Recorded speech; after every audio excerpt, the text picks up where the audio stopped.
got the good old Texas Longhorns in the house. Yes, sir. And y'all already know, man, before we get right on into it, we gotta bring our guy up in here. Y'all already know he's gonna talk his mess about his Sooners. We know how much he loves his Sooners. Y'all know who he is. Friend of the show. Loves to poke fun at other fan bases, but that's the fun of it, man. It's just good old football, man. And my brother. And our good friend, Mr. Hornsdown himself, the president of the organization, our good friend, Jason. What's going on, man? What's going on? Hold down for the good boys. Hell, we man. Oh, yeah. How we doing? Good to see you. Man, we great, man. You know, man, got you guys up in the building, man. Talk some mess, man. It's always good, man. Just tell them. I thought you was gonna have on the horns down hat, man. Last time you had it. Yeah, there you go. Hey, he ain't too far away from it now. You ask and you shall receive. Multiple caps, bro. No problem. No worries. What's up, everybody? Good to see everybody in the chat. Kimberly, hey, Derek, my guy, Susan Thomas. Good to see everybody in here, man. Thanks for having me on, man. It's good. Oh yeah, man. You know I had to have y'all on here, man. Good old rivalry game come this week, man. Got it right. He said all day, every day. Hey, last time you had on the horns down hat, somebody in the chat said that logo looks like a uterus. And I can't unsee it. And they probably still in the chat, right? I can't remember who it was, but it was somebody in this chat. Can't spell uterus without UT, bro. He served that softball quick. Did you already have that one, or you just made that up on the fly? No, man, that one's out there. That's definitely that's an oldie but a goodie.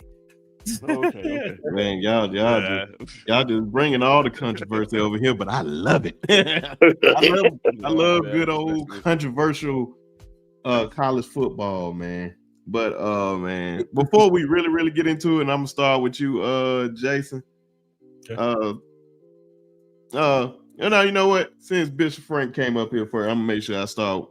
Oh, you want to start with Jason? Let Jason. Hey. Oh, okay. Hey, look. Hey, he leading the way. I'm good. That's fine with me. I was about to say, but hey, age before beauty, man. It's all good. Oh no, it's all good, man. But yeah, just want to shout out before we get go too far in the thing. Today is me and my wife's anniversary, so happy 4 years to me and my wife, man. Still came on here to give y'all a big salute. Man. Big salute. So 4 years and counting. How'd you manage that? I mean, come on now. Hey man, when you that guy, man, you can do these things. There you go. But it was cool with her, man. So it was cool. Yes, dear. Yes. Yeah, I appreciate it. But yeah, man. Hey, congratulations. Hey, and don't worry, chat. I had a talk with him earlier. I made sure he's not acting like a hooligan today. Yeah, and then being respectful. Shout out to Mrs. We raised him up well. Yeah, shout out to Mrs. Sharpe. Oh yeah. Shout out for it. Shout out to Sarah, the only doctor in the house. Until my baby get older. But y'all go ahead. Jason, tell me what you think about this good old game this weekend. Man, this is my favorite week of the year. There's no two ways around it. It's hate week, call it hate week. And I know you guys know what it's like with having the Iron Bowl and then the only other things that it's really the only there's two games that you can compare to this game, and it's the Iron Bowl and it's the game up with Ohio State and Ohio State, Michigan. The hatred is real, man. The hatred is real on both sides. It's one of these things that, I mean, we've been dealing with this loss for the last year. We hate it. It's one of those things that eats at you as a fan. It eats at you as those players. They hate it.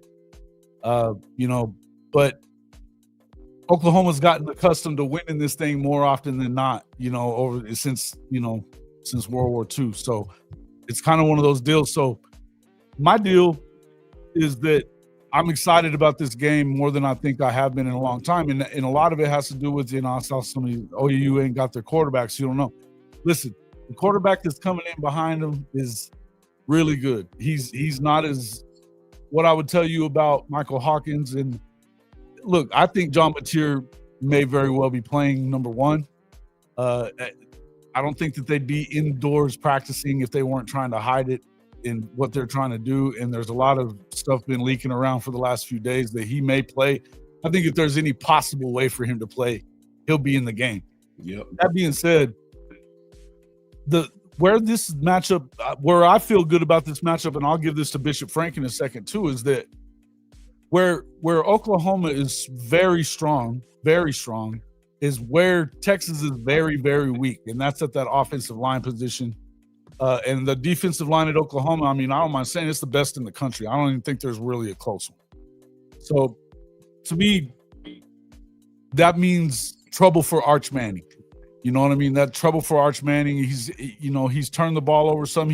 Listen, I thought he played really good in the second half last week against Florida, but if he was getting hustled and run out of that backfield against Florida's D-line, wait till you see what's coming at him this weekend. So, to me, I feel like it sets up very well. Michael Hawkins, I don't think either one of these quarterbacks have to go out there and light the world on fire on Saturday for Oklahoma to win this thing. What they have to do is not turn the football over, get it in the hands of their playmakers, and run some clock. Take advantage of the opportunities. If you win the turnover battle, and I think it's been said that generally the team with the best rushing is going to win. Oklahoma hadn't been the best running team in the country, but they're not as bad as Texas either. Again, bad offensive line.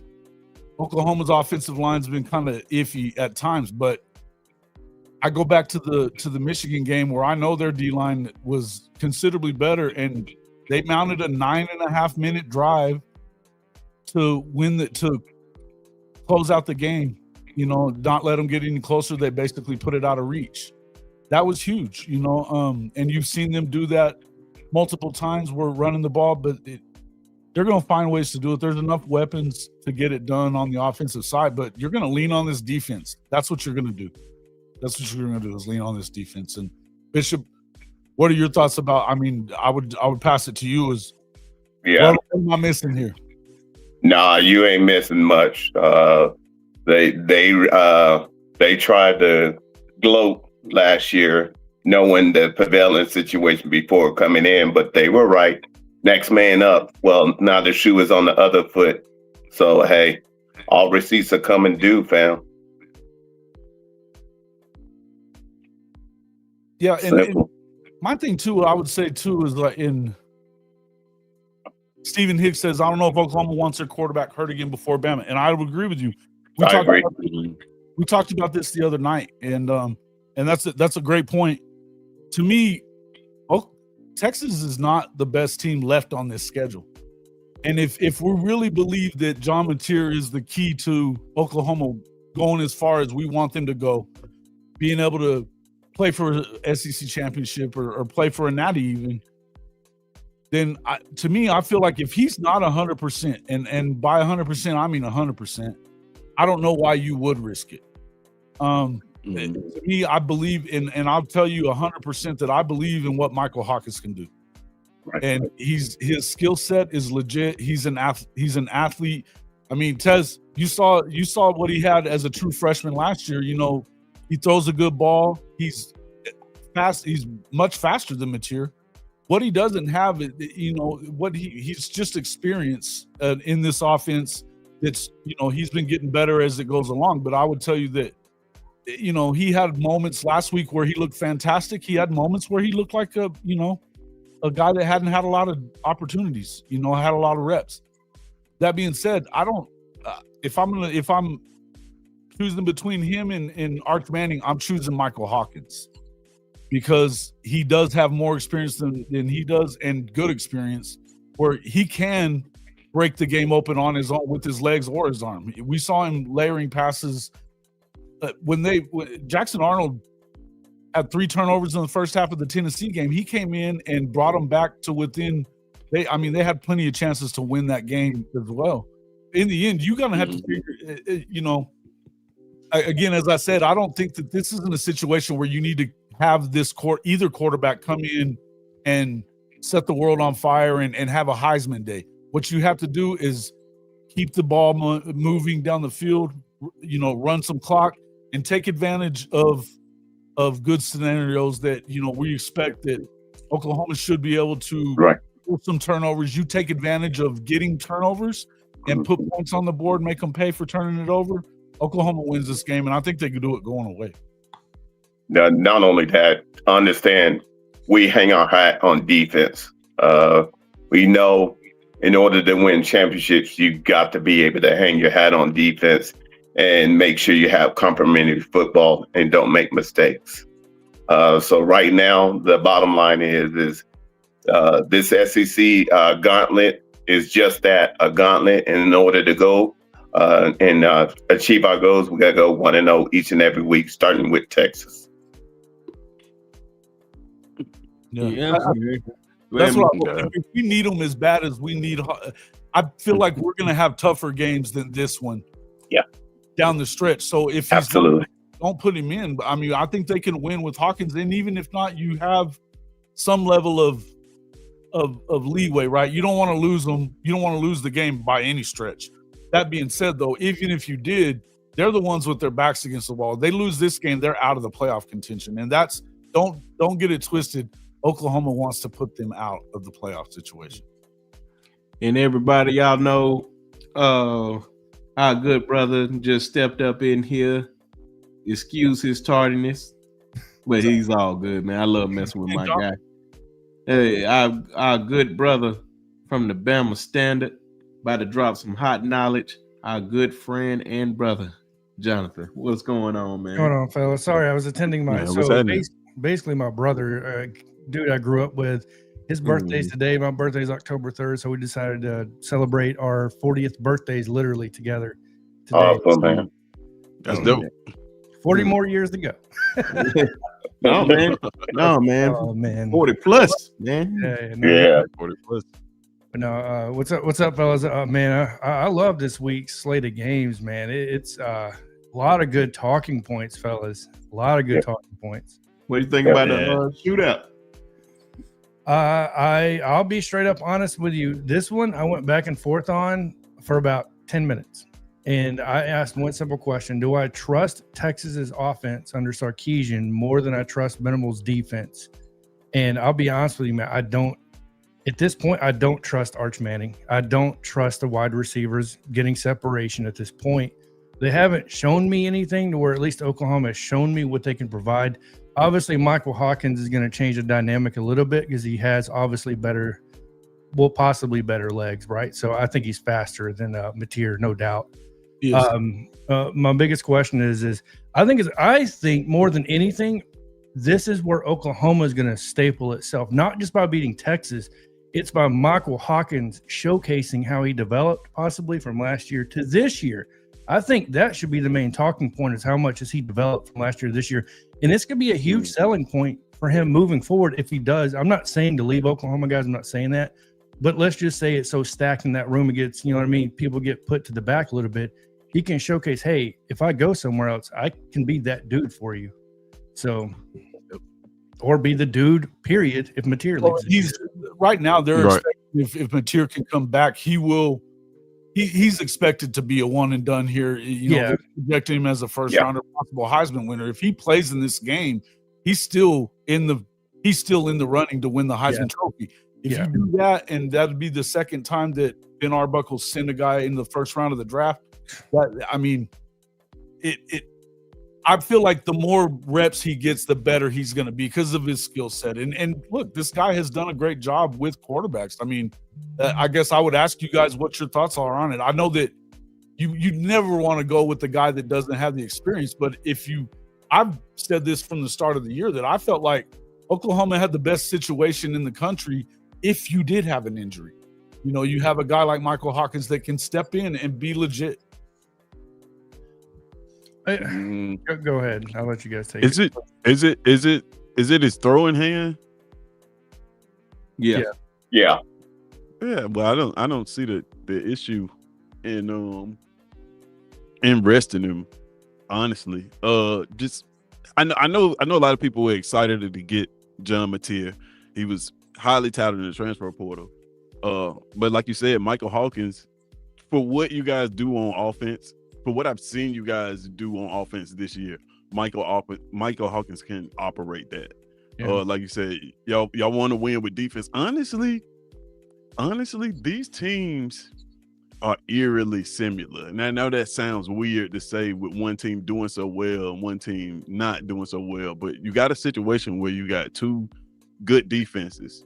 I think two good defenses, and you got, because of the injury, some question at quarterback for Oklahoma. And of course, the way Arch is performing, there's questions at quarterback there. Right. I don't know. I'm looking at this game to be in the 20s. Yep. And if this game is in the 20s, both teams have just as good a chance of winning this football game.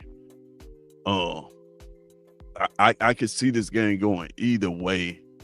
It in that 20, like 27-24, 28-21, either way. Just because, like I said, it's gonna come down. I think it's gonna come down to who makes plays in the end, which defense probably gonna have to make a game-winning stop. I don't necessarily trust what I've seen from Texas. I can't No.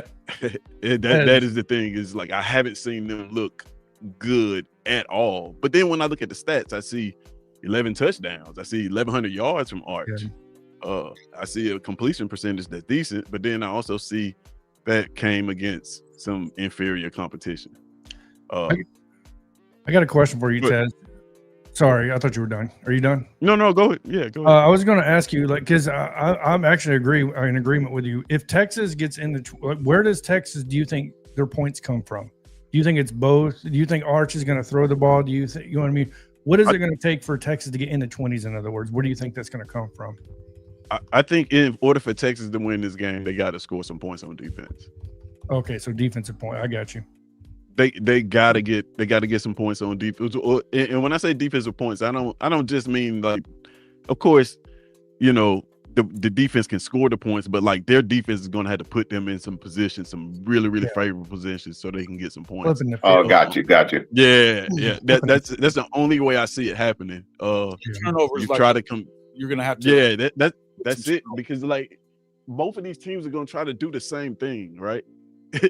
Like honestly, they're gonna try to go about offense the same way. And Oklahoma has kind of looked better doing that. Defensively, you're gonna get what you get. Now I know Florida was able to kind of exploit, I guess you could say exploit Texas' defense, but like I said, I think that was just a product of Florida had two running backs injured, and then they figured out that like, hey, we can just get a ball to Jaden Ball 27 times and we can win some football games. Like I think they figured that out in that moment. So yeah, man, I'm thinking the game. I honestly have not decided who I'm going to pick for this football game, but I'm leaning heavily towards Oklahoma. I tell you that much, because what my eyes have seen from Texas, I just cannot come to grips to pick that in the football game. Well, like if I may add a little tidbit behind the scenes, is that their offensive line has graded the last several weeks very, very low. In fact, their guard to center have been the worst in the NCAA. And with that said, is that how our boys love to eat, and it's gonna be tough sledding. So yeah, I just think that their offensive line and our offensive line is where it's going to be one for either side, is who can string along and make sure their game plan keeps going forward. I know I wanted to get this out of the way. Just appreciate the good brother Eddie Blackburn, who is a South Carolina Gamecocks fan. Yep. That's what I said, man. We get them all up in here. And he said, Sharpe, for the $4.99 Super Chase, said, Sharpe, ain't much, but buy the lady a soda or drink on me. Also, please Spain, Missouri. We tried, but we lost 29-20 in Mizzou. Take care. But appreciate that, man. If nobody understand what he's talking about, it's me and my wife's anniversary. So definitely appreciate that once again, brother. And definitely shout out to everybody that wished us happy anniversary. It was a smooth day. I ain't go to work, so it's always smooth. So definitely appreciate that, man. No doubt. But yeah, man, my quick thoughts on this, man. It's gonna be interesting to see if John Mateer gonna play. I'm gonna be highly interested to see how that's gonna go. I don't know, man, if he's gonna go, especially if it's on his throwing hand. I know if it happened at a time for him to hurt his hand, it happened at the right time in that Auburn game because you had that bye week, you had Kent State, and now you got this week. So technically almost 3 weeks of trying to heal that hand up. I feel like they can go out there and beat Texas without him based on how this defense been playing. I feel like they're trying to get Ott. And he I think last game, from what I've seen, they're trying to get him going. They get that run game going, man, that'll help a whole lot. Yeah. But either of these teams can run the football. Yeah, really. That's what I would say about when it comes to the Texas offense. You got to figure they haven't looked very good at all. No, except for against Sam Houston. And I just put it in the chat a minute ago. But if you look at what Florida had scored a total of 26 points in the last 3 games before last week. They come out there and go 8 minutes and punch one in, running the ball. They hadn't run the ball well at all. They were 106th in the country running the ball leading into that game. And they come out there and punch them in the mouth from the get-go. And you look at that, Oklahoma's given up a total of 36 points on the season. 36 points. And they've forced 40 punts. If you think this is the week that they get well and start running the ball better with their line being what it is, and Florida was getting pressure with the light box, 4 rushers. I never go into this game thinking that it's a guarantee because it's a rivalry game and we all know what can happen in these things. Yep. But I tell you, I never felt better about the chances for Oklahoma. I've never seen a defense like this at OU since probably at least 2000. They're legit that good, and especially in the trenches. And if you're not ready to, you better be getting the ball out quick. And a lot of those route combinations have taken time to develop. I just feel like this is as good of chance. It's as close to sure as I would ever be that they're going to win this game. You know what I think? I think a lot of people are tabbing this game wrong too, because a lot of people are talking about, well, they're going to force Texas to throw the ball by stacking the box. And I'm sitting there going, why would you stack the box? I think with our force them to run it. That's what I'm saying. Like, in my opinion, I'm wanting Texas to try to run the ball at this point. I'm dropping guys back. I let my front 7 take care of themselves because that's what you have at this point. And you're daring Arch to throw into zone coverage, which he struggled with, by the way, all season. He's a great man beater. When it comes to zone, pre-snap, guys, go watch the all 22. He struggles mightily at that. Facts. But I guess we'll give out some predictions out here. Gotta definitely shout out my boy and my dog in real life, my boy Jagated, man, for the $5 super chat, man. Shout out to my boy Gator Boy, Roll Tide, man. I already know what he's sending it for the anniversary, so thank you, brother. I'll make sure I get her a soda too. Now, yeah, I don't know, man. And I'm gonna ask this real quick before we get to the predictions, real quick, because I know Eddie put on there soda or drink. Now I know my cousins up north, they say pop. I just say soda. What y'all say when it comes to sodas? Soda. Yeah, I'm soda. Okay. Tez, Jason. Yeah, just a soda. It's literally written on the can. Yeah. Okay, we all in agreement, man. Because I was like, man, they call it pop. No, I'll be honest with you. Like Steven put there, when I was a kid, I used to call everything Coke. Yeah. That's what we call. That's what we call. Yeah, I it. don't call a Coke a soda now. Like a Coke is a Coke. Yeah, that's what I'm saying. Coke No, is a I Coke. used to say Coke, and I'd go, "Give me a Mountain Dew." That's when I was a kid. I don't know why. Everything Coke around where we lived. Yeah. Okay, so it wasn't just here. All right. Man, I can tell you Soda right now. water, pop. I've heard pop and soda water, but not really where I grew up. Yeah, man. I know, man. I could not stand. You said Mountain Dew, right? I You love love Mountain Dew. Mountain Dew was my favorite. Man, that's why I said, man. I think the Baja Blast is the one that got me with the Mountain Dew, man. That Baja Blast is different. Taco Bell. I know, Yeah, you're but right. you know they got them in the stores now. Yeah, man. It is Taco crazy. Bell put you on that. Oh, They got the definitely frozen did. one. Oh, they definitely did. Shout out to Taco Bell. They need to be a man. Taco Bell sponsor. So one of my, yep, that's why you gotta always shout them out, man. Shout out to Taco Bell, man, because one of my partners was working there, man. Said, man, you need to try the Baja Blast. I'm like, man, I don't want no Mountain Dew. And, man, I tried that thing, been hooked ever since. It's not Every bad. time I man. feel like It's not getting bad. one, man, that'd be the one. But y'all already know, man, we got to give out these predictions on this game. Like I had it. Now I'm just gonna get mine out the way. Now I have an emotional pick for Jason because Jason just made me mad. He didn't make me mad. I just wanted to talk mess to my boy. I just said, you know what? My man Art's gonna drop 40 on y'all. And you know what? I got two picks. For the emotional side, Arch is gonna drop 40 on him. So if that side hit, that's the side y'all show me love on because I called it. But on the logical side, man, if Arch keep playing the way he's playing, man, it's like the throws are there, man. He just missing them a whole lot, man. He just got to hit those throws. If he's still not hitting those throws and playing the way he's playing right now, man, Oklahoma's gonna have a field day. I feel like they're gonna have a field day with this. And I've got a Texas perspective right here. Let me pop it in here.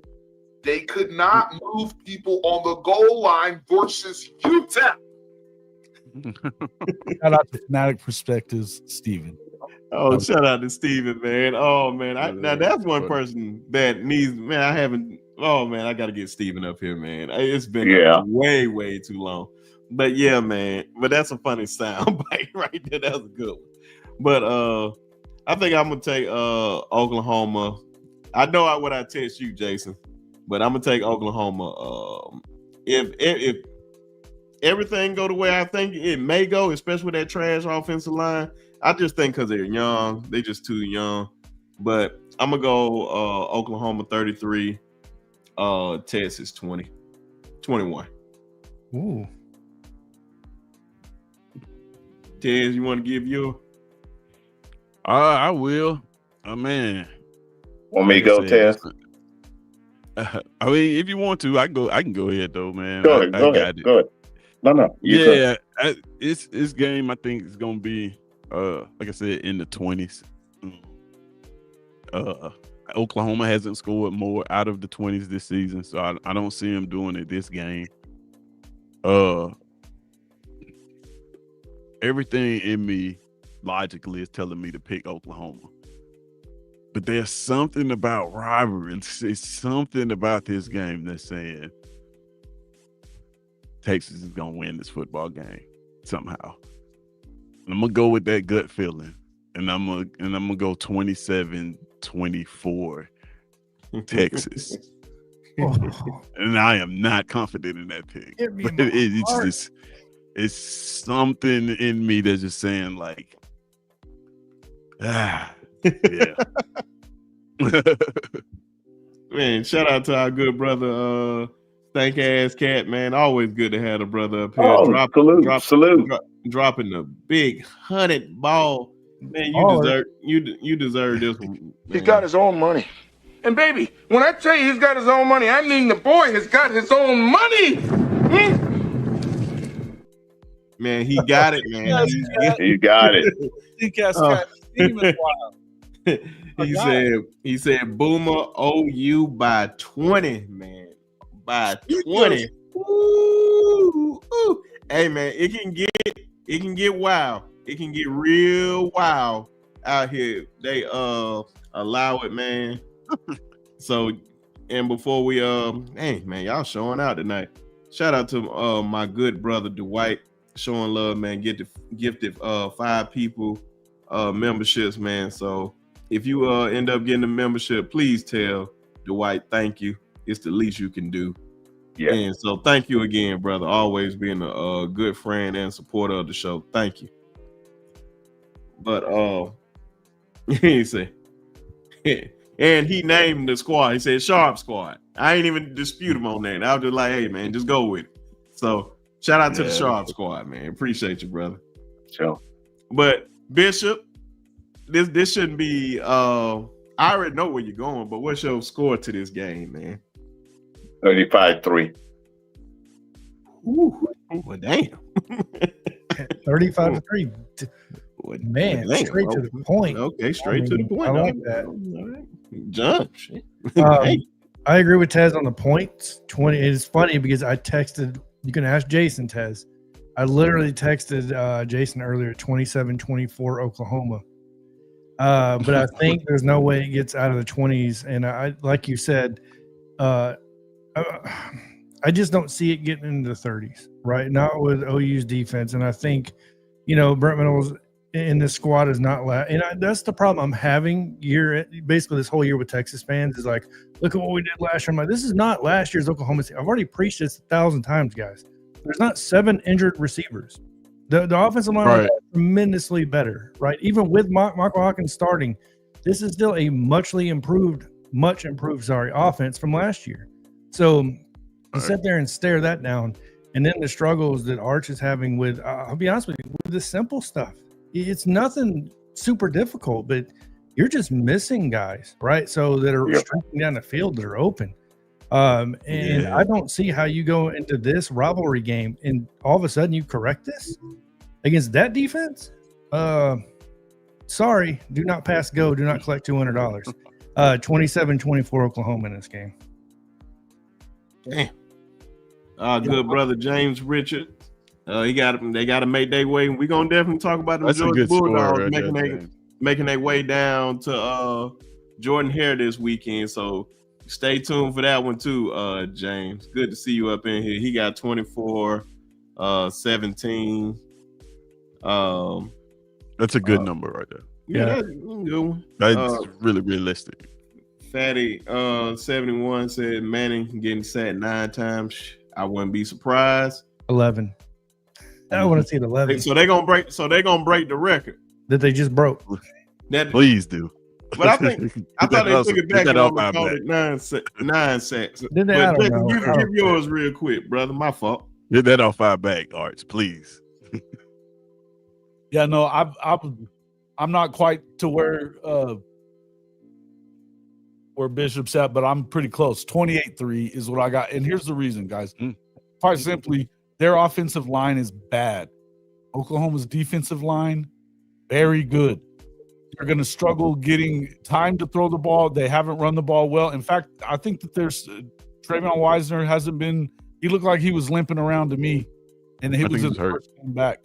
Look, if you can't find a way to and look, they're not gonna. Well, you just talked about why would you stack the box? They're not gonna stack the box. They've got a light box. They haven't stacked the box at all this season. They've given up a total of 36 points all season. They've forced 40 punts, folks. 40 punts, and they just now got their first turnovers last week. With defenses like this, and especially Brent Venables' defenses, they thrive on turnovers, and they finally kind of broke the seal last week. I feel like this is a situation where, and emotion is part of it too. Look, you don't like the way you lost last year. They won 34-3, 28-3, 35-3. Those things are not out of the realm of possibility in this game. It doesn't always happen, but it does happen.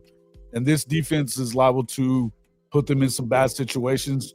We saw Arch turning the ball over last week. I think it's going to be tougher for him this week. I hope so anyway. I'll be in attendance. Well, I think it's a clean sweep on this one, man. So it's definitely going. Oh, and you'll be attending? Uh-oh. Watch out. Hey man, get you a nice funnel cake at the fair, man. Good old Horny dogs and funnel cakes, baby. Here we go. You know what? And another one, man, before we get off this one, what is your go-to fair food while you're at the fair? My go-to, I never been a turkey leg guy. I never really liked turkey. I think that's overrated anyway. Have you seen it? I completely off the subject, but have you seen the turkey leg is pork videos? Just Google it when you get a chance. Trust me, it's a rabbit hole. You never seen a turkey with a leg that big. Is all I'm saying. Yeah, go ahead. But what did y'all go to, man? And everybody else, put yours in the chat. I have to know, man. What is your go-to? Mine is definitely. You got to get a funnel cake, man. You got to get a funnel cake. You have to get a funnel cake at the Texas State Fair for sure. But I tried last year the fried cheesesteak. Solid. Never had fried cheese. Horny dogs are great, but you got to get a funnel cake, and you got to get a beer in a wax cup. And I don't even drink that much anymore, but you got to get a beer in the wax cup. I think maybe an odd one. I gotta attend this. But when I went, I'll be honest with you, where I got hooked on corn in a cup. But I love corn in a cup ever since I moved to Texas, man. And it's either that or I got to get a funnel cake. I can't avoid the funnel cake question, guys. It's funnel cake, but I love corn in a cup too. Yeah. Well, I might as well make it a clean sleep because that funnel cake keep calling my name. Yeah, you cannot not get a funnel cake. Yeah, man. I think that's the go-to. Man, fried stop. Oreos are not bad. I'll give you that. No, those are good. Fried ice cream. Oh, you got to try that fried ice cream. I've had that before. Fried ice cream. I haven't had it. Yeah. All right, now this one is just come on now. Like, come on now. Hey, I've had raccoon before. State Fair, not Arkansas.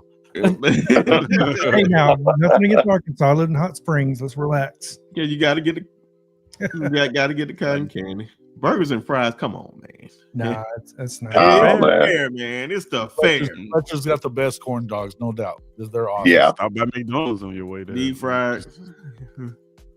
Gated put fried Oreos on there. Fried Oreos are dope. Deep fried. Oh man. Monte Cristo. I don't even know what that is. I don't know about the onion part. She just told you what it is. Look at okay. It's brisket, mac and cheese, onions. No, because I was like stuck on it and I didn't read the rest of it. It's macaroni, cheese, onions, Swiss cheese, and deep fried. Okay. Like, what is it? He said raccoon stick. I'm intrigued. I want to see a raccoon on any stick. I don't want to see no raccoon on nothing. And ladies and gentlemen, there go the wife right there. If you don't know, she put funnel cake and peach cobbler with ice cream at the Georgia Fair. So yeah, she told me about that, and then we went, and yes, it was delicioso.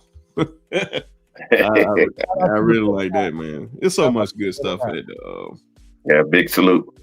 Oh yeah, and like I said, definitely happy anniversary again. Yep. Absolute.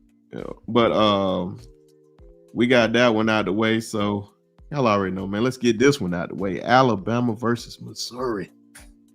Good old Alabama making their way up there to Missouri. They look like that's Jason's other favorite team in the whole wide world. He loved those Missouri Tigers. Head too.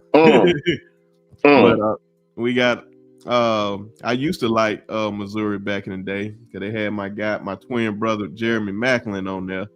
And I used to like Chase Daniels, but Chase Daniels is a whole nother character nowadays. But so I have a different type of hate for Missouri nowadays. But Alabama making their way up there, one of the hottest teams in the country right now. Everybody don't want to see, but Missouri is one of those teams too.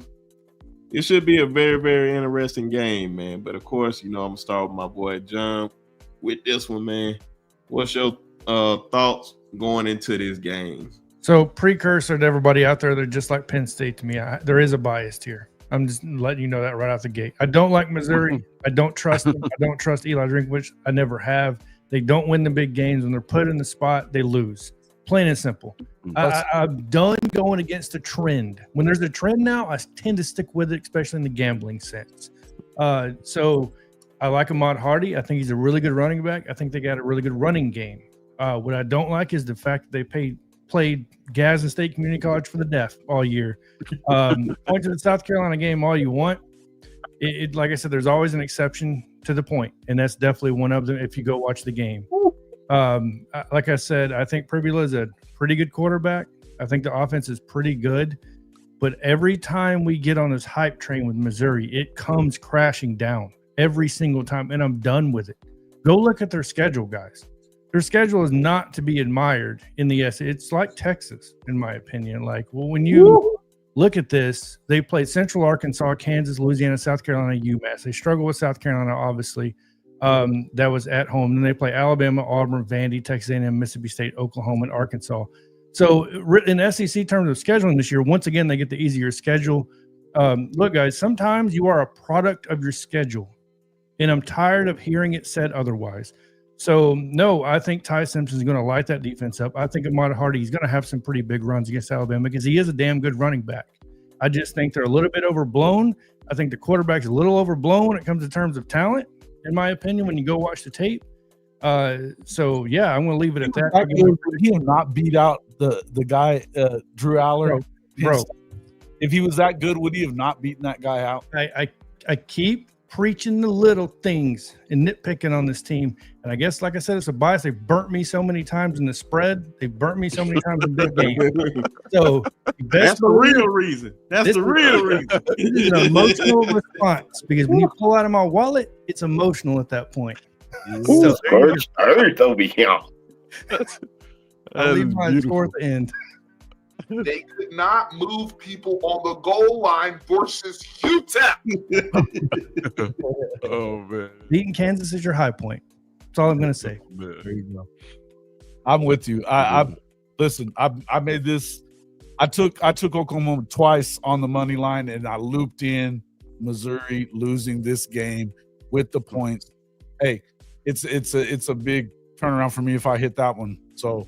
It'd be a nice little weekend if Oklahoma does their job. But I'm with you on what you're saying. I think to me, as much as I think that right now Alabama's playing about as good a football as anybody in the country. And when you're looking at what Ty Simpson is doing, the way that you've got it moving, and look, if you can go on the road and win at Athens, you can go to Como and do it too. And there's no two ways around it. I don't think that they're as good as they were a year ago, and I didn't think they were that good a year ago. So, until we see them play a real team with a pulse, and newsflash, South Carolina, as I said before the season, ain't a team with a pulse. So I'm not buying them either. That win doesn't mean a lot to me. I believe that Alabama goes in there and runs away with it. I've got it like 24-13, but I could see it being more than that.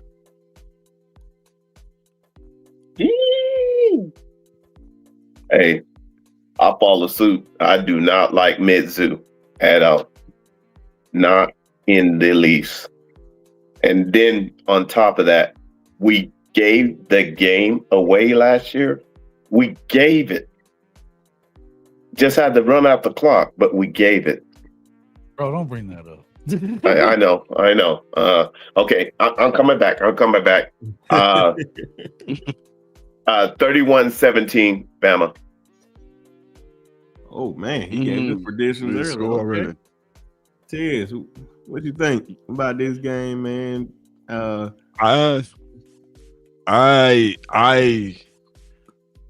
picking Alabama to win this football game, but I don't think it's as far as you guys may have it. Missouri's a good football team, man. Like, Ahmad Hardy's playing well. Ahmad Hardy right now, if you took yards after contact, just yards after contact, he'd still be leading the SEC in rushing. So if you take the other 11 people off the field, he's still leading the SEC in rushing. I got a question for you. How many other teams have played no ranked opponent so far this season? I get that. But it's not like So okay, here's one of the things when we talk about schedules. Sometimes we act like the coach gets to come out one week and say, you know what, next week I want to play Ohio State. But you can't do that in the season. You have to play the teams that's on your schedule. There's a lot of teams in the country that struggled with nobodies, that didn't look good against inferior competition. You're right. Against inferior competition, they beat the hell out of all of them. Well, with the exception of maybe that Kansas, hell out of all of them, but okay. With the exception of that's what I was gonna say. With the exception of maybe that Kansas game, and then you got the South Carolina game. The South Carolina game is in there. That's SEC competition. But what I'm saying is, this is a good football team. They are ranked nationally top 5 in both offense and defense. Only team like that. Only team that can say that. They have one hell of a linebacker in Hosea Trotter, Jeremiah Trotter's son. He's all over the place. Like when you watch them play football, you see pieces that can make plays. Like it's not like I get it. They haven't played anybody yet, but when you turn on the film, you see them playing great football. You see the offense. One of the reasons I like this team is because I like the offensive coordinator. I like Kirby Moore. I think he's a very promising offensive coordinator. He's a Kalen DeBoer disciple. Was a wide receiver coach for him back at Fresno. He calls football the way we all sit on this platform every day and say you should call football. When you look at Missouri, they're 1, 2, 3, 4 top rushers are all running backs. There's no quarterback in there. He's not trying to sneak a running back in there. He's running the football with the running backs. The quarterback is throwing the football to the receivers. Like I just like the way they run offense. Now, with that being said, they're playing against an offense that's playing the best in the country right now, right? In this football game. And I think that will be too much for them. I have not seen them be able to come back in these football games. They do lean on the run heavily. Not only does Amon Hardy lead the conference in yardage, but he also leads it in carries and yards per carry. Yeah. So like they're giving them the ball a ton, more than anybody else is giving a running back the ball. So I have not seen them in a situation where that is not an option. And I think Alabama is going to put them in a position like that because they're going to come out. You guys, with the exception of the Florida State game, you guys come out blazing in the first quarter of these football games. I don't see Missouri as a team that can come back from a 21-0 or 21-3, 21-7 in the first half of a football game. They just haven't shown it yet. So that's why I'm picking Alabama to win the football game. But make no mistake about it, like these guys can play football. And then they did the patented Missouri thing and got y'all at midday, 12 o'clock game. It's like they're the only team on earth that just like why do y'all want to play at home in the middle of the day?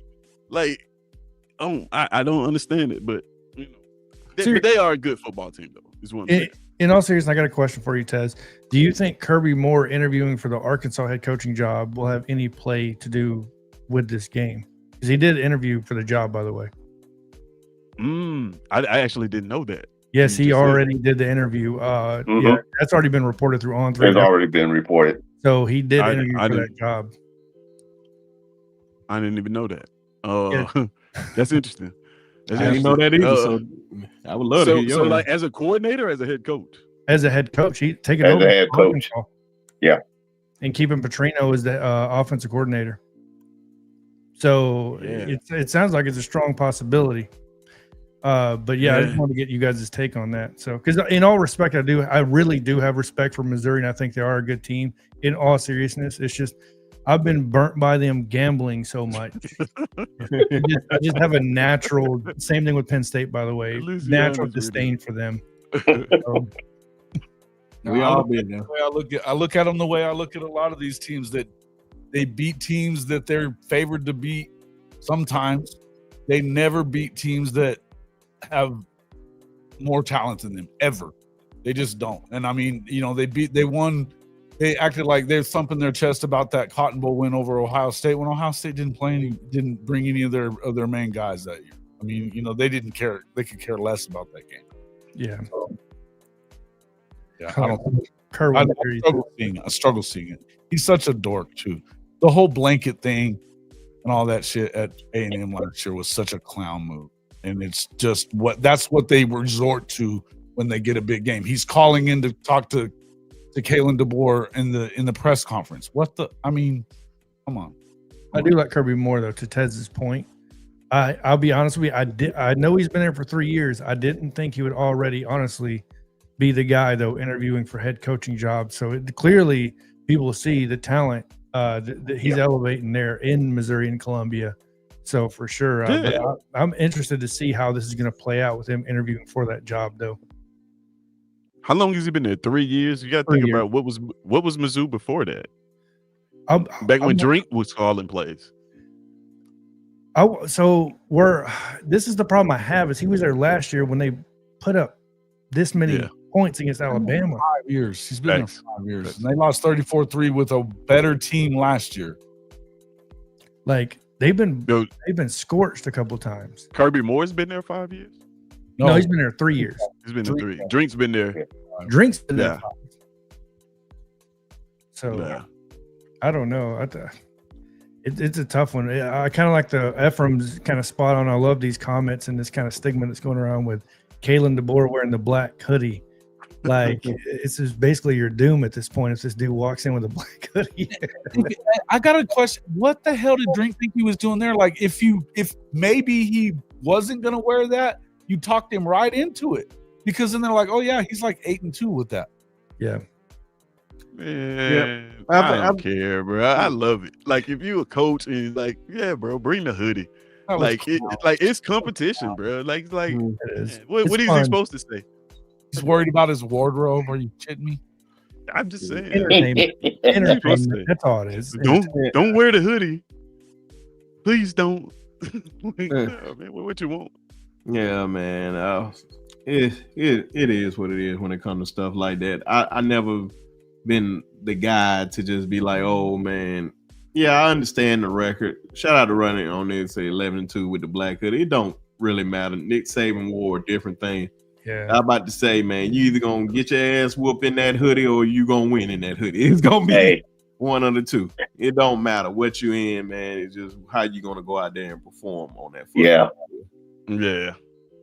I'm about to say we dressed up in the same white and crimson all these years. It don't matter. It's Nelio, sorry, I don't mean to cut you off. Nelio brought up a really good point there. That's what lost out Missouri a couple of years ago, man. You got to put up the money to keep your coordinators. Because at the end of the day, true. Your coordinators, guys, we know this. It could be the lifeblood of the program at the end of the day. Look what happened to Dabo when he lost Tony Elliott and Brent Venables, you know what I mean? And then also he lost, oh my gosh, defensive line coach that went to OU. What's his name? Todd Bates. Lost Todd Bates. Like, you know what I mean? Like, you got and Chavis. Todd Bates and Chavis. So and Wes Goodman. There's no better example of that to me than Jimbo Fisher, because FSU didn't want to pay his assistant, so he bounced, and Florida State went on. We already witnessed it. Yeah, man. Money talk, BS walk. I wonder where they fall financially, like Mizzou, as far as the SEC goes. I think they never really heard. Never. Yeah. I wouldn't say they the richest, but I wouldn't say they broke either. No, imagine they're not broke. Yeah. I got to they're not broke. Yeah, they got some money up there, man. Yeah. I got to split. Okay, let's go ahead and get these predictions then for this game. I guess I go ahead and get mine out the way and just say, in the words of a wise man by the name of Kangaroo Black, my Alabama Crimson Tide. I got them winning. I'm gonna say with Todd, the way Todd's playing, man, I don't see Missouri defense the way Vanderbilt is, but hey, they could come out there and play lights out. But the way I'm just gonna go by how we playing right now, I'm gonna say 38-17 Alabama. Anybody can jump in, it don't matter. Well, I'll go ahead, man. I got in this game, like I said, I think it's gonna be a close game. I'm gonna take the exact same score that I got for the Red River Shootout. Shout out to Jason for teaching me that. And I'm going to go 27-24, but I'm going to go the other way around. And I'm going to say that Alabama wins this game 27-24 in a much closer game than probably is expected. I hope not, man. I want to just go ahead, do what we need to do so we can watch everybody else play. I do. 31-17. Just a reminder. I see it so. Bama. Okay. I got Alabama winning this one 38-21. 38-21. I said 24-10 earlier in the chat, and I'll stick with that. I think it could go bigger than that, but I certainly think that this is Alabama's playing as good as anybody in the country right now, and I don't trust that they've been tested enough at Mizzou to be able to withstand that, and I think Ty Simpson is going to lead the way. Fellas, I gotta get out of here. I gotta get out of here. Jeff, that's a very, very interesting question. We got you. I don't know. Hopefully we can. I'm about to say Jam was the first 100-yard rusher in 2 years, which is crazy, at Alabama since 2023. Now, I was about to say that is an interesting, like you said, that's an interesting because 100-yard rushing running back. Even though he was a 100-yard rushing running back in that football game, a lot of that came in the second half because you guys are out and y'all up and y'all went on that drive where y'all just kept handing the ball off. I would love to see in this game for y'all to get the running game going earlier, to have it be a part of the game plan. Because you had 22 carries, I think like 12 of them came on that drive. So, yeah, that's gonna be interesting, man. What do they do with the running backs in this football game? But like I said, man, if we can, whatever the day is needed, if we need to run the ball today to win, if that's what's getting it done, run the ball. If passing is getting it done, pass the ball. If it's both of them, 50-50. I don't care. Just win the game. I don't really care about the stats and this player and that player or whatnot. Joe Willie said Ryan Williams was probably out. He's listed as probable, but most likely will play. Oh yeah, if it's probable, I don't think too much of it. The ones that worry me is doubtful or just out altogether. Yeah. When you questionable, that's pretty much a coin flip. It can be leaned towards more of playing, but when you see doubtful, it's really mean doubtful. It's hardly ever I ever seen somebody come out and play on doubtful. That's why I think for John Mateer, it's a coin flip. Because I think, if I'm not mistaken, Jason, it was a questionable. Shout out to Jay. Yeah. Shout out to Jay and them because they I was watching their show last night. One thing I will say is we keep hearing about this special thing that he's done. I mean, I know that you've heard what the quarterback coach at Dallas of the Cowboys was saying, but this Dr. Shin guy, he apparently, instead of using like a screw, they use some kind of a micro splint on it, and apparently it should keep it from doing it.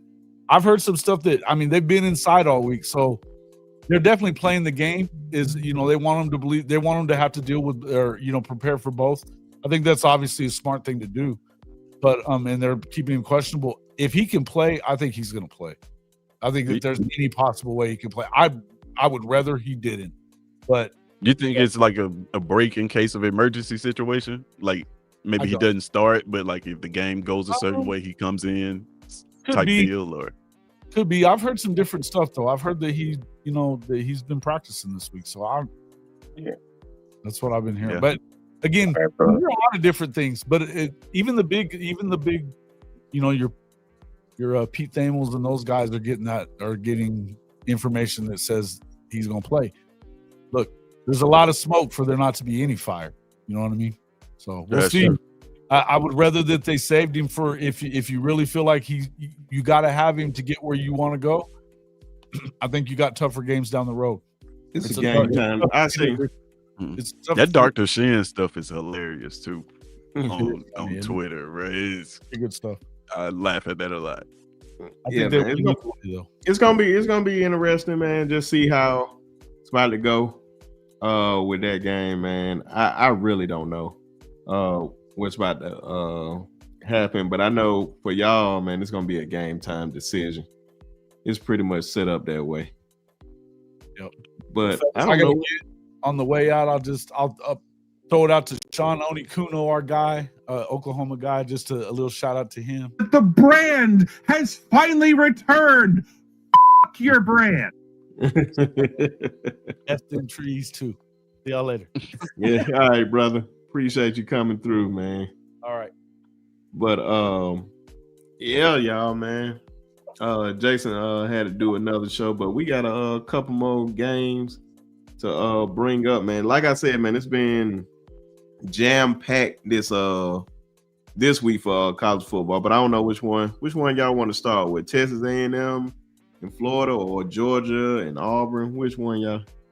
I think Georgia and Auburn. Yeah. Let's talk about so we can get the expert opinion from our good brother Tez. Tez, just to start it off, my good friend, what is your thoughts on this Auburn and Georgia game, which I may add, you will be attending, sir?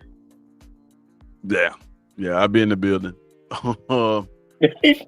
Looking forward to it, man. Cam Newton is getting his jersey retired that day, so hold on. Wait a Oh, minute. that's right. Salute, man. Yeah. Is he getting it? Yeah. Oh, I thought it was Yeah. on another game. No, Nah, this This game. It's yeah. this week. Yeah, Why would you do So it it's on the Georgia game? I don't know. Like, usually when you see stuff like this, man, I hate when it's these type of things. My fault for cutting you off. I just hate seeing you're it, like when it's big awards or we honoring somebody on big games. Like, why are you doing this? Do it on I mean, it is Cam Newton. You got to get him when you can get it. So I don't know, yeah. I have no idea. and he's I don't know from what Georgia, we're ain't he? Is he But from Georgia? Yeah, he is from Georgia. Yeah. But it's it is, man, it's an interesting game, bro. And if y'all heard me talk about Hugh Freeze and this offense in Auburn, you probably think that I'm expecting us to get blown out in this game, but I'm not. I think we match up very, very well against what Georgia does, specifically on defense. They're our strong suit, although we haven't seen it. Our strong suit on paper, that receiver core is their weakness on defense. That secondary. I think they stacked the box, and I think this game looks a lot like the Oklahoma game.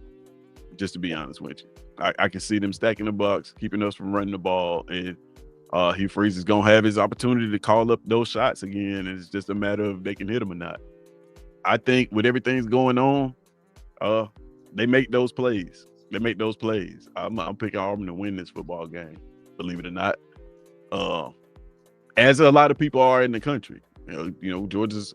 I'm surprised because after the Texas A&M game, immediately after Texas A&M game, I thought to myself like, and I actually said it on Nick's pod, man, I think we gonna end up beating Georgia, and it's gonna be fool's gold for the rest of the season.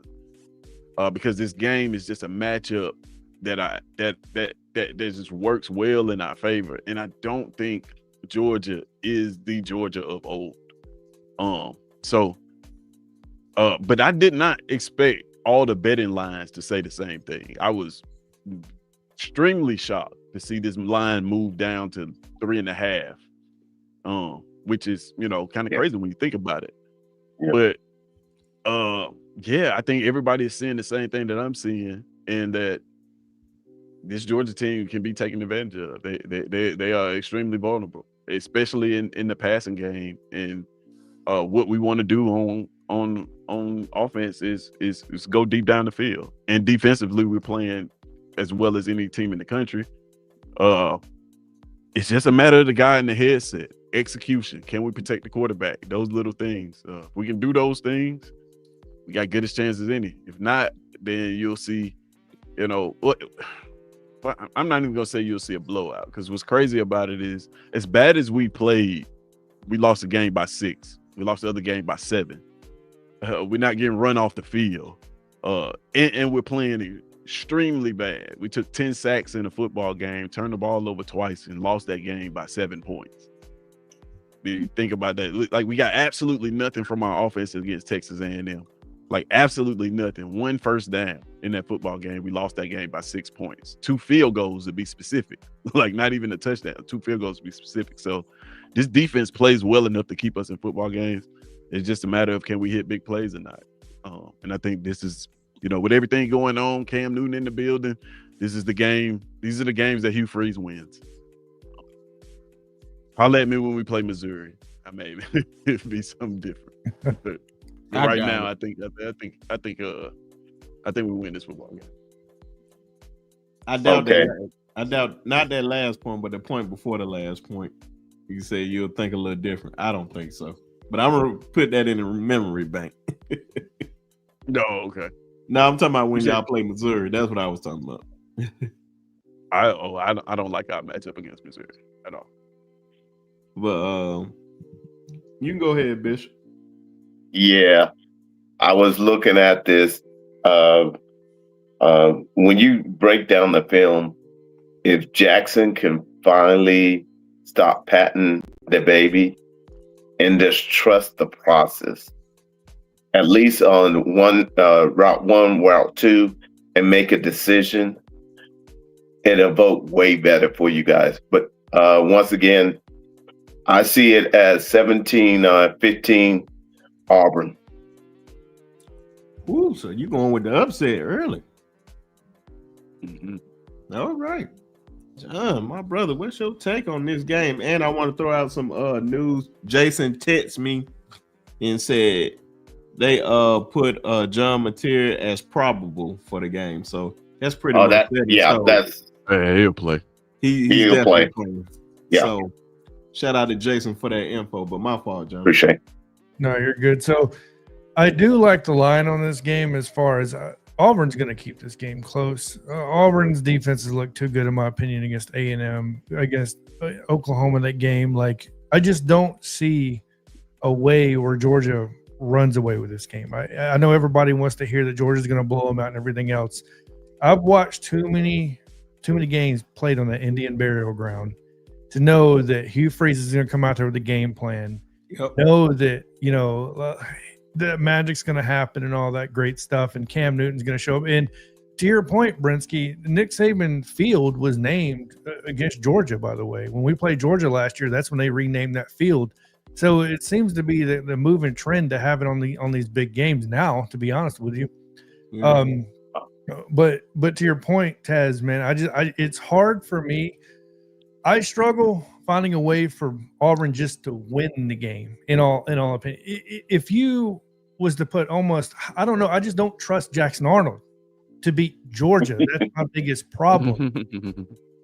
That's the only thing I can't get past. And I love Auburn's defense. I'll be honest with you. I love the way the defense is moving. It's just he has the tools on the outside. Singleton, I love Cam Coleman. I love everything they have on the outside. And I don't blame their O-line entirely for Jackson Arnold's 10 sacks against Oklahoma, because he was holding the ball for quite a long time, 3 seconds to be an average the whole game, sometimes about 4 seconds. I think Hugh Freeze he's going to develop him. He's going to get him better. That's what Hugh Freeze does. I can't come to grips to pick Auburn to win the game, but I'm picking Georgia to win this game 28-27. So I do believe it's going to be an extremely close game. I just have to see it, man. And Jeremy hit on one of the points, like how many times is Arnold going to get sacked? And then shout out to James too. He said Georgia, which is his team, they can't generate a pass rush. It's going to really tell, is it really Georgia line, or is Auburn line that bad, which they came into the season as, this is a good offensive line. So we're going to find out. But Jackson cannot hold on to that football in this game. I feel like the Auburn fans are going to be screaming from the top of their lungs, throw the ball. Like, Like just trust whatever you see, man. Just throw it, man, because holding on to it forever ain't gonna do. It's not gonna work for you. I don't think he's gonna be able to outrun these Georgia guys all over the field because they recruit some really, really fast athletes. So you got to just take what the defense gets you, and if you have a chance to run, you're gonna have to run. Yeah, man. I love Auburn defense. One part of it because of Keldrick Faulk. I believe he is a first round draft pick. So Auburn definitely has a lock in the first round this year. So can't make any Auburn jokes about not having any first rounders this year because they definitely gonna get one in Keldrick Faulk. But you say who? I said we're working on 2 on that defensive line. Keron Crawford. Yeah. He got like 4. Yeah, Keon. Yeah, He balling too. He is balling too. So. He balling. I'm just going by what the lock is because I know it's certain guys that be balling out, but Keldrick Faulk has just been a dog since he got there. Keldrick Faulk was a draft pick when he got there. When they signed him. So it's definitely going to be. I want to add something. The way they're going to run is that they commit to the run and not give up on it so quick, so it opens up the pass. Because if they don't commit to the run, it's doomed because you're adding too much on Jackson Arnold's shoulders. That's going to be the thing, man. I don't think they're going to be able to run on this Georgia defense. If it's one thing, if Georgia can't commit to the can't get no pass rush, I highly doubt you're going to be able to just run it on them. We know Kirby's going to run the ball. Yeah, for sure. It's gonna stop. Say it again. I said that's their MO this year. But I think we do. Are we still the number 1 rushing defense in the conference? If we're not number 1, we top 3. Yeah, you're top 3, but no. Defense. We're number 1 now. Yeah, OU. Yeah, that's some. Yeah, that we gonna see, man. I just don't know, man, how this game. I'm trying to find out what is like the X factor in this game for these guys to like. What I can't even find the word, man. I know Gunnar Stockton has to play at least good at best for Georgia to get out of here. But I'm telling you right now, if Georgia gets his running game started on Auburn, I feel like they'll run away with this game. Auburn definitely going to have to stop their run. And I'll be honest with you, I personally feel like if Jackson Arnold can come out and commit to throwing that ball fast early, and they can be consistent with that and be patient, I feel like Auburn has a good. I feel like Auburn has a good chance to win this game. To be straight up honest with you. This game can go, in my opinion, either way. Right. Yeah. Just depends. Man, I'm telling you, like, the X factor to this football game to me is the offensive line. Like, I know we talk about Jackson Arnold, but this offensive line is like, I can't express how difficult it is to play quarterback when you get free rushers turned loose on you. Like when you get hit clean, when nobody puts a hand on the defender. Like after he took that one hit in that Oklahoma game from R. Mason Thomas in the second half, he was a different quarterback after that. Right. And it's tough. What I want people to pay attention to this game is when Jackson Arnold holds on to the football, I want you guys to count how many people are out on routes. Because what's happening is a lot of times we can't block. We can't protect. This offensive line is just getting, and it's not that. And to their credit, I don't want to make it seem like they just get manhandled, because that's not happening. Like they're not losing one-on-ones. They're losing because they don't know how to pass off stunts. They're losing because they're getting out coached up front and they're, assignment wise. But what's happening is because they're doing that, we have to bring in our tight end and our running back to help block. And that leaves only 3 routes on the field. And then if they don't blitz, that's 7 defenders in coverage. There's nowhere to throw the football. And people say, well, why isn't there a hot route on the field? Well, the hot route is in blocking now. What a good coach would do would put some shallow routes with his receivers on the field so that you do have to max protect, you're not taking those routes out the field. But we don't have a coach like that. So like that's why I can't just point to Jackson Arnold all the time, because like we are getting out coached before he even touches the football. Yeah, I know. Like it's have just to agree tough, with you. man. And like, you know, what's the alternative to him? Forcing the ball into double coverage, right? We had that guy last year, and we saw what everybody did to him. We eviscerated him. Like, why are you throwing the ball there? And now we kind of seeing it like, well, nobody's open. And now we got the opposite of that, is the quarterback who won't throw the ball. So it's like, man, it can't be like, it can't be the quarterbacks. Not if Peyton Thorne was trash, it can't be. So it's got to be like, we got to look at what's going on up front. We got to look at the system. We got to look at what they're being taught and the other 10 parts that's going on the field. Gotcha. That's what I'm saying. Like that's the part of it. We can't, the penalties, the jumping off sides, starting every play, every drive, 2nd and 20. If that happens, we're going to lose this football game. It doesn't matter what Georgia does. If that happens, we're going to lose this football game. On a scale of 1 to 10, Tez, how frustrated are you with Hugh Freeze in this offense this year? Or are you frustrated? Scale of 1 to 10? Yeah. Are you frustrated? Yeah. Because Hugh Freeze is supposed to be that guy with the offense, right? I'm probably about an 8 right now. Oh, wow. Okay. I didn't realize it was that high. All right. Hey, man, that's their boy, man. That's their boy. But go ahead, John. My fault.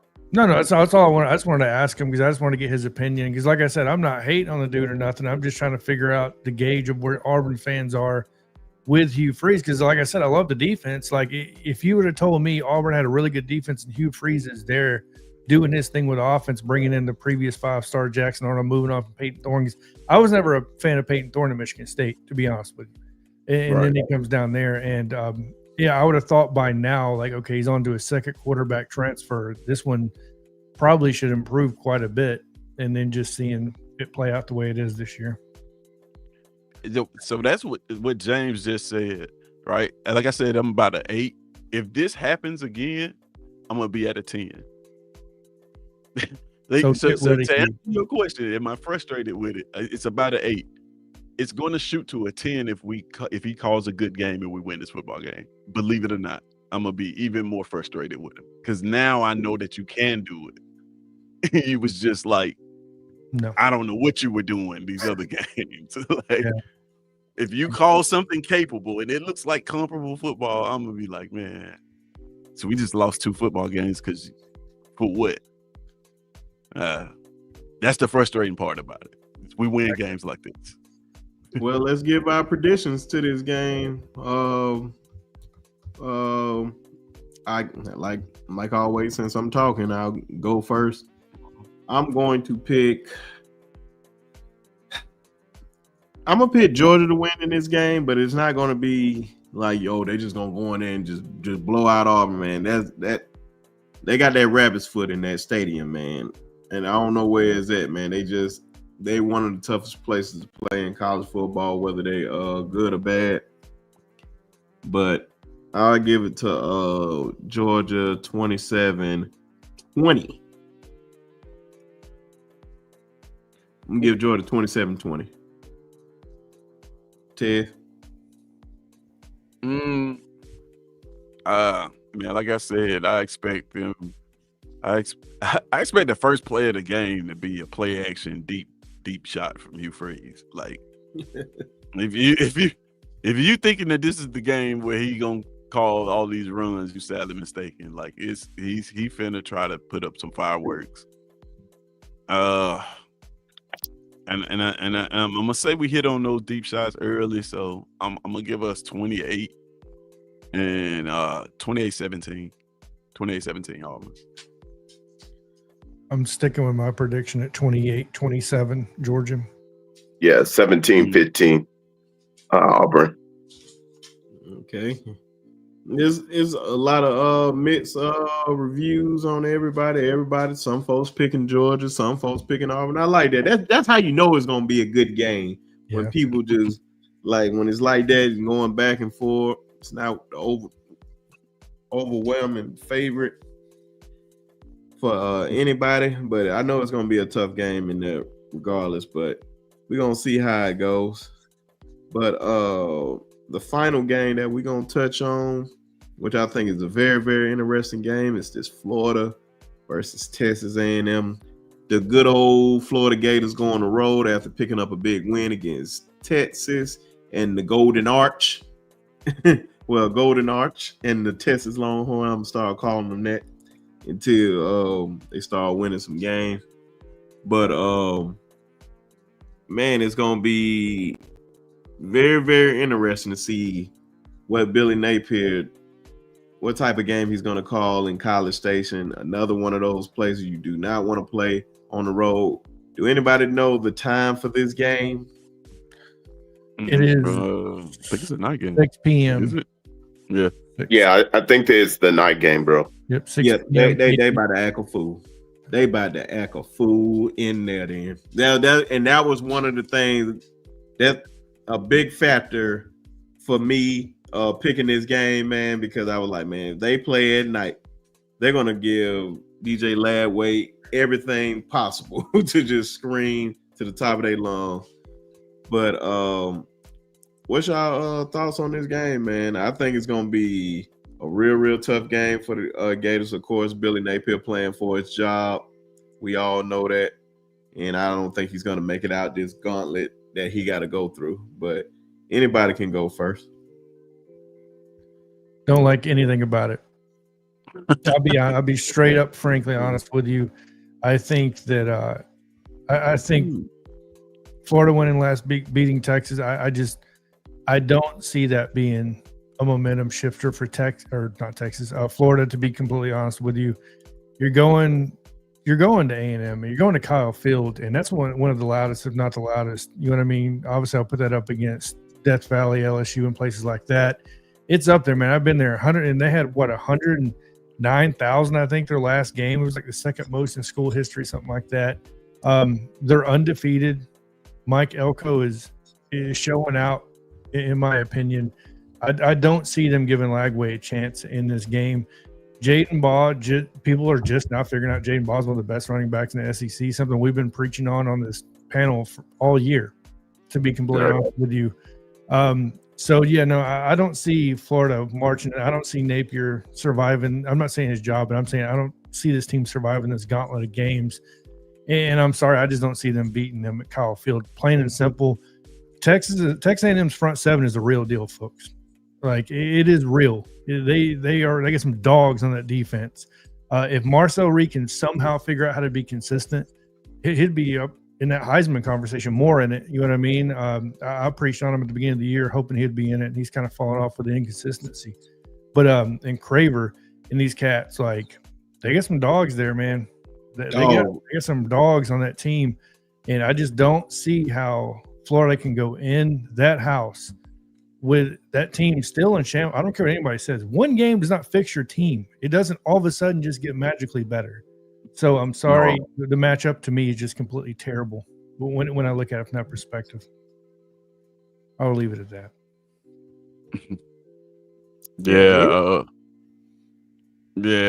I mean, this game, I like Texas A&M, man. I really do. They like Jonathan said, very, very talented football team. And offensively, it's a bit clunky. Like, it isn't the most efficient offense that you've seen. But they hunt big plays and they make them. Like, one thing is about Marcel Reed is when they need plays, he makes plays. Yeah. He missed some of the routine stuff sometimes, but like when he need plays, he makes plays with both his arms and his legs. Le'Veon Moss is running the ball well. I want to say he's I think maybe the last player left from that historic Jimbo class that's left on this team. Maybe I don't know. He's one of the few. I know Noah left, so he's not there no more. And like, But anyway, just to say, I say all that to say, like, he's a very talented running back, highly regarded, physical. And now Florida's defense is nothing that's like to play with either, especially up front. I think these two great defenses are going to be playing against each other. Like you, I don't necessarily believe in Florida. I think, you know, one of the things about playing in Texas is that offense is so bad, it allows you to be able to lean on the run like that. Yep. And even with the 27 carries, you get 100 yards, you know. It's still 4 yards a carry, don't get me wrong, but it wasn't just like a game-breaking day from him. I just feel like Texas A&M is just going to make just enough plays to win this football game, especially with that home crowd. And like I said, Florida has showed that ineptitude, and I don't think it just gone anywhere. Like all of a sudden from one football game, because I mean there were some plays that DJ Ladway made for sure. Don't get me wrong. He had flashes in his last game where it looked like DJ Ladway of last year. But he also had some flashes where he was like, well, all right, what's going on? There's the Florida I know from this year. So like I think a lot of it was they was just playing a bad team. And now they're finna play a good team. And they're finna play a good team that doesn't. What's important about Texas A&M, they don't beat themselves. Their offense is clunky, but they're like it's all predicated on the run. So like they are forcing these third and shorts. Like they will just kind of methodically just somehow you look up and they're in the red zone. Like it's just kind of how they play offense. It takes a lot of time possession. Then they put that defense out there. In the run game, they're a little bit susceptible for runs up the middle. They have been. Apparently Auburn to get the memo because we decided not to do that. So if they can hand the ball off to Jaden Ball a bunch of times and he can, you know, find some room at the middle to run on his defense, and then this becomes a different football game. But even still, which offense do I trust to make a play to win this football game? And I got to go with Texas A&M. Bishop. Yes, sir. Yes, sir. Yes, sir. This is my upset for the week. I got the Gators 21-17 at Folsom Field. 2 weeks in a row, you call it, you know? Because I feel like if nothing else, they got a defense, and right now you can't digress, Lagway. You don't show too much, so then you're telling on yourself. What are you not trusting? If we'll go from 1 week to the next, not being able to manage this ball game and be complimentary. So I feel like they found something with the running game. They always had a stout defense. 35 out of 37 offensive series, they pressured our boy Archie. And so that's the way I see it. Well, let's get these predictions for this game. I'll give a quick one before I get a score. Really interesting to see how these receivers. I think the one matchup that I wish one of y'all said was going to happen is two players that I absolutely just love to see play football. It's Mario Craven and Kamani McClain. Well, I and meant I hope Mario, but yeah, that is going to be a matchup. That is going to be a matchup to watch, and I can't wait to see it. But Can Ladway going there and still one with a run the ball with Bob. We that's the whole thing, man. I don't know, man. It's just the whole. Are they going to run the ball with him? Just to even give him a chance. Just to I need an upset, so that's my upset. So you know Texas A&M is going to run the football. They going to turn around and hand it off. Yeah. Oh yeah. I was just going to say. So My prediction, I'm gonna have Texas A&M. I think it's gonna be tough for Florida. I think they came off that emotional win last week. They're gonna come in here and play, but I think Marcel Reed and these guys just take over late. But I'm really interested in also Dallas Wilson. He had a great game in his first game. Will he come out here and do it again against this Texas A&M defense? We gonna find out. But I got Texas A&M 28, and I got Florida 17. Ted? Oh man. So I think that like I said, I have a tremendous respect for Florida's defense. I really do. I will not pick a team probably this season to score over 30 on them. With that being said, I think Texas A&M puts up close to 30. I was hoping you put up 30. I'm gonna give them 28. 28-14 in this football game. Texas A&M. I got A&M winning this game 28-17.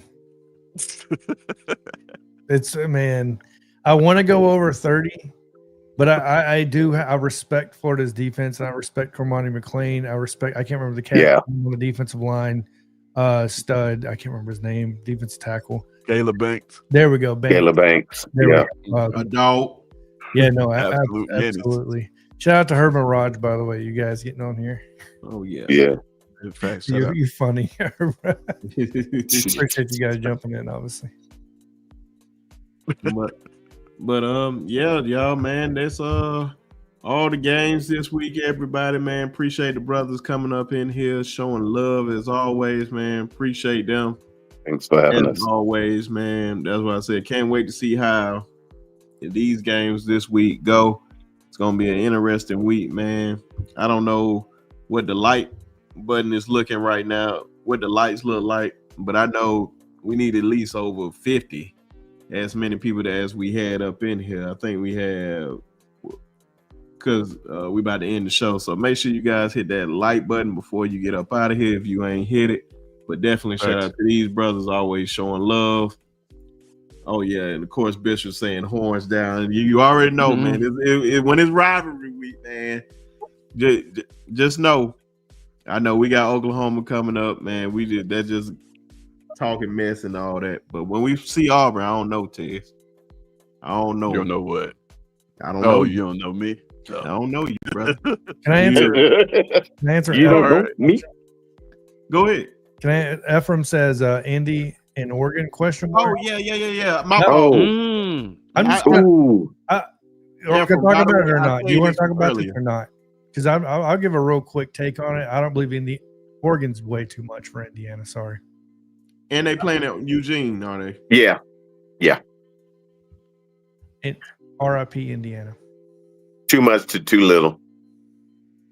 Yeah. What they said. I think they only saving grace this season. I think they play Penn State. Yeah. They may be able to sneak that win there, but yeah, they gonna get mopped up in this game, man. Yeah, and definitely shout out to Ephraim, man. I say this earlier, man. I'm so glad Jonathan pointed that out too, man. So definitely shout out to you for pointing that out, man. But Oregon has one job, but to go out there and destroy them. Yep. Yeah. For many reasons, and I'm not gonna say it now. The coach. But, that's one of them. But it's just certain people that believe that it doesn't matter where you play and all that. I was like, oh yes, it does matter who you play. And then we raise up too many teams too high all that, man. They have one job. And Cam Newton called them out. Yeah, and definitely, man, we need to just stop this, man. It just Jason updated us on that, man. Appreciate that. Showing love. Much love. Yeah, he said we got the receipts. Oh yeah, he knows me. Yeah. all the receipts are coming due. Oh yeah. Yeah, But, man, I'm gonna let the brothers shout out their channels, and we gonna get up out of here, everybody. sure. Hey, big salute. I ride with Jason at Hall of Fame, Rise and Shine, and I break down film with Coach Ricks. I do the defense, and Coach Ricks does the offense. Oh yeah, man. Appreciate you always, Bishop. Man, hey, much love, and a big salute, and congratulations on the anniversary, man. Oh yeah, man. Salute. Appreciate that. Try to move it over. There you go. Yo, y'all can find me at It's SEC Season on all platforms, man. Got the ranking show coming up against Tuesday. Had a successful one last Tuesday. The most credible ranking show on the internet. He said, From people who actually watch the game. So come check us out. Got more content coming too. More content coming. Just I'm so busy. But I appreciate you guys, man, for having me, of course, Brinsky and Jason. Well, he's gone, but Jason, pleasure being on here with you, and Jonathan and Bishop, always, man, been a pleasure, man. I appreciate y'all till we meet again. Oh, happy anniversary again, my guy. Oh, appreciate it, brother. yeah, To Sarah, not you. Oh, appreciate it. That's why you about to lose in this game in just a second. Oh man, the Bama Standard Network at JLewis85 on X. Obviously appreciate the invite as always, Brinsky. Nice seeing you, Bishop. Same thing with you, Tez. You know what I mean? Everybody that gets on here. Happy anniversary, Brinsky. I had no idea until I got on here, by the way. I haven't checked. Facebook's usually my reliable source, by the way, for birthdays. That's the only place I posted it to. That's the crazy So thing. I haven't even been on that today. But everybody in the comment section, Herman Raj, I'm sure, Ephraim, Susan, everybody else that gets in here, just so many to name. I appreciate all the love from everybody for the show. Make sure to like, share, and subscribe to all these channels and everything going on. Wouldn't be doing this without you guys. So, appreciate it. Shout out to Ty, Justin, all those guys out there putting out content when they can, doing great work, and everybody else. Oh, yeah, man. Appreciate all you do, Brinsky. Keep spitting that fire. Oh yeah, man. Just appreciate everybody, man. Y'all already know, man. I dropped the links to everybody's channel up in the chat. So make sure you guys go subscribe to it. And if you still watching from Jason's channel, I can drop mine, and hopefully do that, please. Some of you guys come on over here, man. We just don't talk one particular team. We talk all college football because we love football. Appreciate everybody wishing me and the missus happy anniversary. Shout out to Miss Susan. Thank you. And everybody else that wished us happy anniversary. Thank you all.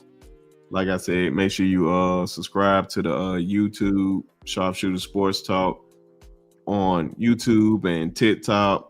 B_Sharpe on Twitter /X. So we'll catch y'all on Saturday for the post game show, because I know Coach Sean will be busy enjoying some adult beverages for Alabama A&M, and he will be super busy. So we more than likely ain't gonna see him till Monday. So definitely shout out to everybody, man. And like I said, man, we'll catch y'all on Saturday for the official post-game show for the Alabama-Missouri game. And y'all already know F them trees forever and a day. But catch y'all on the next one, and roll damn tide. Roll Tide.